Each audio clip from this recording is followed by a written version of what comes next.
Bismillahirrahmanirrahim. Assalamu alaikum. Welcome to my YouTube channel Law Students Platform. Today we are going to study silent features of the suit for the possession of immovable property on the basis of title.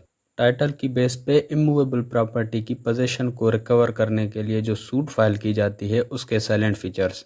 अब जैसे कि हमने पिछले lecture में section 8 में पढ़ा था कि अगर किसी भी बंदे के पास ओनरशिप है इमूवेबल प्रॉपर्टी की तो वो बंदा अपनी इमूवेबल प्रॉपर्टी सेक्शन 8 के अंडर रिकवर कर सकता है। यानी सेक्शन 8 ये कहता है कि अगर उस बंदे की उस इमूवेबल प्रॉपर्टी पे ओनरशिप है या टाइटल है, यानी ओनरशिप होना ज़रूरी है। और सेक्शन 9 में हमने पढ़ा था कि अगर किसी भी बंदे को इमूवेबल प्रॉपर्टी से डिस्पोजेस किया जाए उसकी कंसेंट के बिना और बगैर लॉ का तरीका अख्तियार किए हुए, तो वो बंदा अपनी पोजीशन सेक्शन 9 के तहत हासिल कर सकता है, भले ही उस बंदे का उस प्रॉपर्टी पे ओनरशिप नहीं हो, टाइटल नहीं हो, सिर्फ उसकी पोजीशन ही काफ़ी है, तो वो बंदा सेक्शन 9 के तहत अपनी प्रॉपर्टी वापस ले सकता है। अब मिसाल के तौर पर एक बंदा है किसी प्रॉपर्टी पे रह रहा है और वो प्रॉपर्टी आपकी है, ठीक, लेकिन वो काफ़ी टाइम से आपको उस प्रॉपर्टी का किराया नहीं दे रहा, आपने उसको धक्के मारकर बाहर निकाल दिया उसकी कंसेंट के बिना। अब वो बंदा सेक्शन 9 के तहत कोर्ट जाएगा,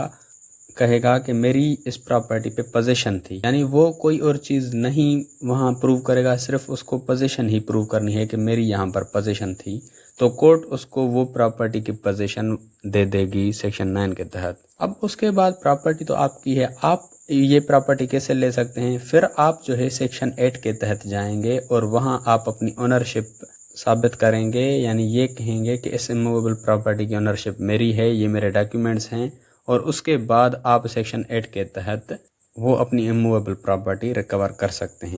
अब सेक्शन 8 यही कहता है, यानी सेक्शन 8 अगर कोई आपसे पूछे तो उसका ये 2 लाइन्स में ही जवाब है। लेकिन एग्जाम्स में अक्सर ये सवाल आता है कि जो साइलेंट फीचर्स हैं इमूवेबल प्रॉपर्टी रिकवर करने के लिए टाइटल के बेस पे, वो साइलेंट फीचर्स बयान करें। तो वो साइलेंट फीचर्स हमारे बेयर एक्ट में तो नहीं लिखे हुए और स्टूडेंट्स कंफ्यूज हो जाते हैं, हमारे बुक में साइलेंट फीचर्स तो नहीं लिखे हुए। तो हम इस सेक्शन के साइलेंट फीचर्स पढ़ेंगे जो कि अक्सर एग्जाम्स में ये सवाल आता है।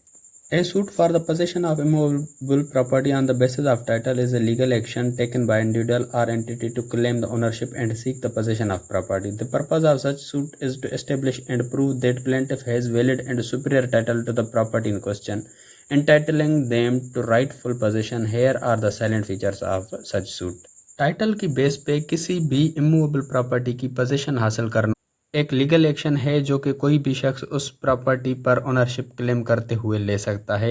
इस सूट का मकसद ये है कि प्लेंटिफ वहाँ ये प्रूव करे कि उस प्रॉपर्टी पे उसका वैलिड टाइटल है और सुपीरियर टाइटल है। इसके हम कुछ साइलेंट फीचर्स पढ़ते हैं। पहला है टाइटल डिस्प्यूट।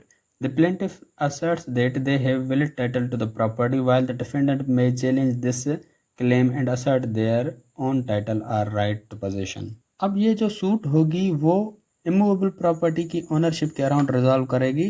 तो यहाँ पर प्लेंटिफ इस चीज़ की दावा करेगा कि इस प्रॉपर्टी पर इसका वैलिड टाइटल है और जो डिफेंडेंट है वो भी इस चीज़ का दावा कर सकता है। यानी प्लेंटिफ वहाँ ये दावा करता है कि इस प्रॉपर्टी पर उसका वैलिड टाइटल है। यानी यहाँ पर पहला फीचर ये है कि टाइटल पे डिस्प्यूट है, तो यहाँ पर डिफेंडेंट भी ये चैलेंज कर सकता है कि इस प्रॉपर्टी पर मेरा वैलिड टाइटल है। अब दूसरा फीचर है ownership documents. The plaintiff must provide evidence and legal documentation supporting their claim of ownership such as title deeds, sale arguments, inheritance documents और अदर रेलिवेंट रिकॉर्ड्स। अब प्लेंटिफ को अपनी ओनरशिप प्रूव करने के लिए लीगल डॉक्यूमेंट्स प्रोवाइड करने होंगे जिससे उसकी ओनरशिप साबित हो। लेकिन अगर डिफेंडेंट भी क्लेम कर रहा है कि इस पे मेरा टाइटल है, जैसे हमने पहले फीचर में पढ़ा, तो उसको भी डॉक्यूमेंट्स जो है शो करने होंगे जो कि उसकी दावा को सपोर्ट करते हों। और थर्ड में कहता है physical position. In addition to prove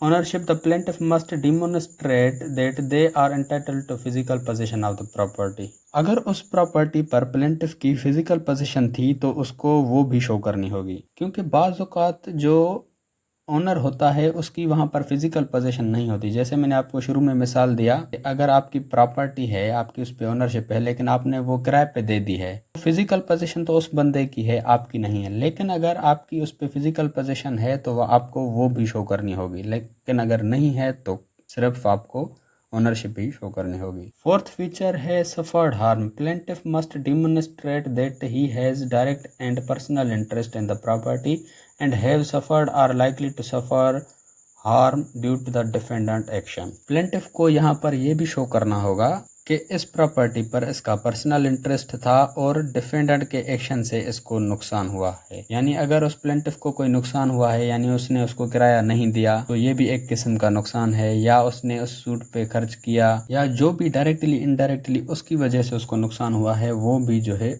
उसमें शो कर सकता है।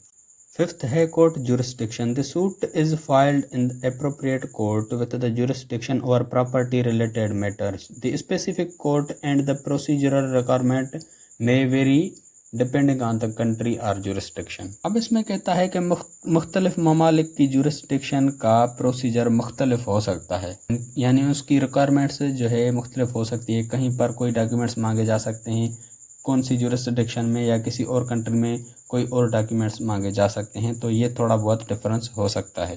सिक्स्थ में कहता है नोटिस टू द डिफेंडेंट।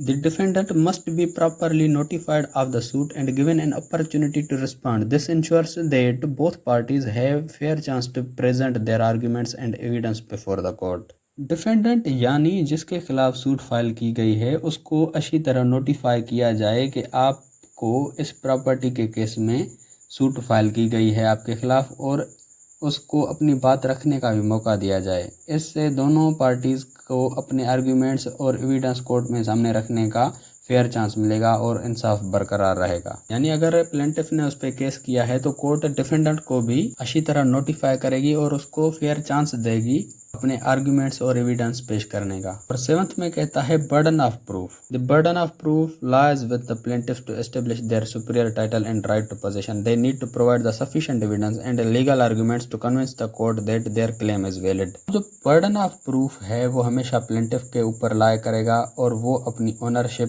और राइट टू पोजीशन प्रूव करेगा। यानी जो प्लेंटिफ है उसको एविडेंस और लीगल डॉक्यूमेंट्स उसको पेश करने होंगे और उसको कोर्ट को कन्विंस करना पड़ेगा कि इसकी जो क्लेम है, ओनर की जो क्लेम है वो वैलिड है। एट्थ में कहता है remedies. If the court finds in favour of the plaintiff it may grant various remedies including decree of the possession, injunction to restrain the defendant from interfering with the possession and damages और compensation for any losses suffered. अगर court को लगता है कि plaintiff हक पर है तो वो मुख्तलिफ रेमेडीज़ को प्रोवाइड कर सकते हैं, जैसे कि पोजीशन वापस दिला सकती है और डिफेंडेंट को आइंदा प्लेंटिफ की प्रॉपर्टी में इंटरफेयर करने से रोकने के लिए इंजंक्शन ग्रांट कर सकती है, और प्लेंटिफ ने जो लॉस सफ़र किया है उसके लिए उसको डैमेजेस या कंपनसेशन दिला सकती है। तो ये इसकी रेमेडीज़ हैं। यानी अगर प्लेंटिफ कोर्ट को कन्विंस करने में कामयाब हो जाता है, कोर्ट उससे कन्विंस हो जाती है, तो अपने डॉक्यूमेंट्स दिखाता है अपनी ओनरशिप के या राइट टू पोजीशन के, ये साबित कर देता है कि ये इस पे मेरी ओनरशिप है, तो उसके लिए जो रेमेडीज़ हैं वो मुख्तलिफ हैं। एक तो ये है कि वो उसको पोजीशन वापस दिला सकती है, और उसको अगर कोई नुकसान हुआ है तो उसको डैमेजेस भी पे करेगी और उस पर उसको कंपनसेशन भी लेके देगी डिफेंडेंट से, और डिफेंडेंट के खिलाफ इंजंक्शन भी ग्रांट करेगी कि वो आइंदा उसकी प्रॉपर्टी में इंटरफेयर ना करे। और नाइन्थ फीचर है appeal process. If either party is dissatisfied with the court decision they may have the option to appeal to a high court. The apex court will review the case and make the determination based on the evidence and legal arguments presented. अगर दोनों parties में से कोई भी part court के फैसले से satisfied नहीं है तो वो एपेक्स कोर्ट में अपील कर सकते हैं। तो जो वो हायर कोर्ट होगी वो एविडेंस और लीगल आर्ग्यूमेंट्स के बुनियाद पे फैसला सुनाएगी। यानी अगर किसी भी लोअर कोर्ट ने फैसला सुना दिया प्लेंटिफ के हक में या डिफेंडेंट के हक में और कोई भी पार्टी उस फैसले से डिससेटिस्फाइड है तो वो अपील भी कर सकती है किसी हायर कोर्ट में, और वो हायर कोर्ट उस केस को रिव्यू करेगी और डॉक्यूमेंट्स, एविडेंस और आर्गुमेंट्स के बुनियाद पे फैसला सुनाएगी। It's important to note that specific procedure and legal requirements for suit of the possession of immovable property may vary in different jurisdiction. اس میں کہتا ہے کہ جو مختلف jurisdictions ہیں، جیسے میں نے آپ کو بتایا، یا مختلف کنٹریز ہیں، ان کی جو jurisdiction ہے اس میں immovable property کی possession حاصل کرنے کے لیے جو سوٹ ہے اس کی لیگل ریکوائرمنٹس مختلف ہو سکتی ہیں۔ تو دوستو یہ تھا ہمارا ٹاپک، اور اگر آپ کو سیکشن 8 اور 9 کی دوسری ویڈیوز دیکھنی ہیں تو اس کی لنک میں ڈسکرپشن میں دے رہا ہوں، اور اگر آپ کو اسپیسیفک ریلیف ایکٹ کے سارے سیکشنز کی ویڈیوز دیکھنی ہیں تو آپ میرے چینل کی پلے لسٹ وزٹ کر سکتے ہیں، جہاں پر اسپیسیفک ریلیف ایکٹ کے سارے سیکشنز کی ویڈیوز موجود ہیں۔ اگر آپ نے یہاں تک ویڈیو دیکھی ہے تو اس ویڈیو پہ کمنٹ لازمی کریں، اور اگر آپ کے دوست بھی لا کے اسٹوڈنٹس ہیں تو ان کے ساتھ بھی یہ ویڈیو لازمی شیئر کریں، اپنے کالج کے گروپ میں یہ ویڈیو شیئر کر دیں۔ شکریہ۔